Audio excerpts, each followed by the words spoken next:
It's simple supply and demand. The more candidates we have in the market for jobs in America, the less valuable everyone's labor will be. Flooding our country with low skilled workers makes it harder for the low skilled middle class workers already here. And illegal immigration really only benefits the rich. All the rules are thrown out the window. You can pay an illegal immigrant less than minimum wage, you don't have to offer any benefits, and it's way easier to exploit an illegal immigrant based on their illegal status.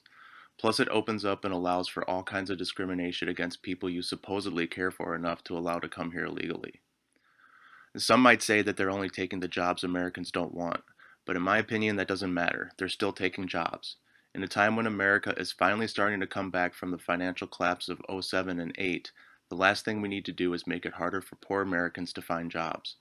Putting a stop to illegal immigration will drive wages up and force the wealthiest Americans to pay other Americans a living wage for their work.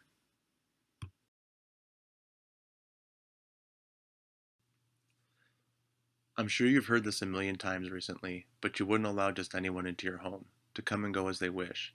And the same goes for a nation. With the lower estimates of 11 million illegal immigrants here right now, it's nearly impossible to know who's coming into our country. Physical barriers work. And if you don't agree, then you can take the front door off your house.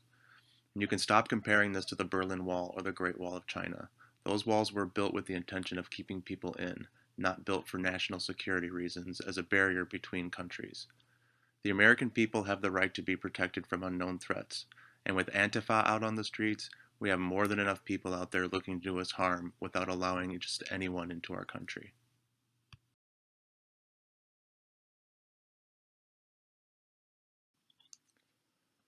The dictionary defines altruism as the belief in or practice of disinterested and selfless concern for the well being of others. While it's good to care about others, when it becomes excessive, it only serves as a virtue signaling tool and a tool of destruction for a nation.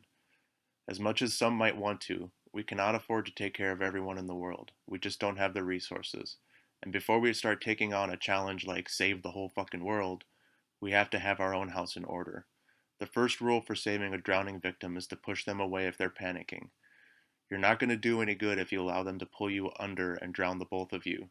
So we need to take care of the poor of our own country before we start inviting the rest of the world in to be taken care of. We have enough money going out in entitlements as it is. The same could be said about the crime and gang problems. We have enough of our own already. Why would we invite more?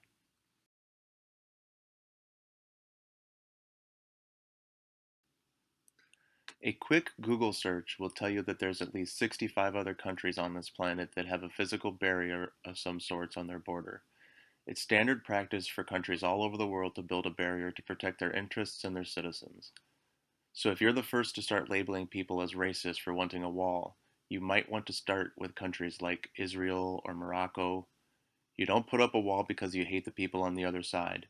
You put up a wall because you care for the safety and security of the people within the border. And as far as how effective a wall is, even PolitiFact.com has confirmed that the Israel wall dropped illegal immigration from 16,000 in 2011 to less than 20 by 2016, a decrease of 99%. It's time for Democrats to stop this nonsense, fund the wall, and end the government shutdown. The facts are not on their side, and nobody's falling for their virtue signaling. This isn't because they care. We all know who illegal immigrants would vote for once they're made full citizens. The wall is necessary for the safety and security of every American. Trump is right when he says we have a crisis on our southern border. We need to take care of Americans first for a change.